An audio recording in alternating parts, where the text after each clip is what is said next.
खासदार पार्थ पवार यांचा साखरपुडा संपन्न होते। वळूयात पुढच्या आणखी एक महत्त्वाच्या बातमीकडे। उल्हासनगर महानगरपालिकेतील सत्ताधारी असलेल्या सभापतीकडून नियम पायदळीत उडवले जात आहेत का, असा सवाल आता उपस्थित होतोय। महानगरपालिकेतील आरोग्य सभापती सविता तोरणे रगडे यांच्या गाडीला HSRP नंबर प्लेट ऐवजी फॅन्सी नंबर प्लेट लावण्यात आले। तसेच त्यांची गाडी घेऊन त्यांचे मित्र, परिवार, नातेवाईक बाहेर फिल्मी गाड्यांवर रील्स बनवण्यासाठी वापरत असल्याचा देखील व्हिडिओ सध्या सोशल मीडियावर प्रचंड व्हायरल होतो। याचाच आढावा घेतलाय लोकशाही मराठीचे प्रतिनिधी किरण तेलगोटे यांनी। पाहूयात।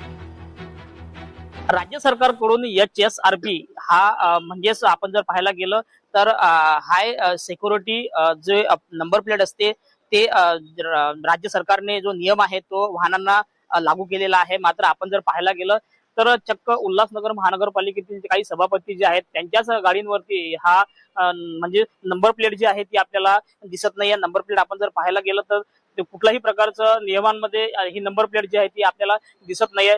पाहायला गेलं तर वाहतूक विभाग असेल, RTO विभाग असेल, सर्वसामान्यांच्या गाड्यांवरती कारवाई करते, मात्र अशा सत्ताधारी असलेल्या पक्षांच्या किंवा सभापती असलेल्या नेत्यांवरती कारवाई करण्यास धाडस दाखवत नाही। त्यामुळे आता या अशा वाहनांवर देखील कारवाई झाली पाहिजे अशा प्रकारची जी मागणी आहे ती आता सर्व स्तरातून होत आहे। किरण तेलगोटे, लोकशाही मराठी, उल्हासनगर। लोकशाही मराठी ऐका, पहा, जागरूक रहा।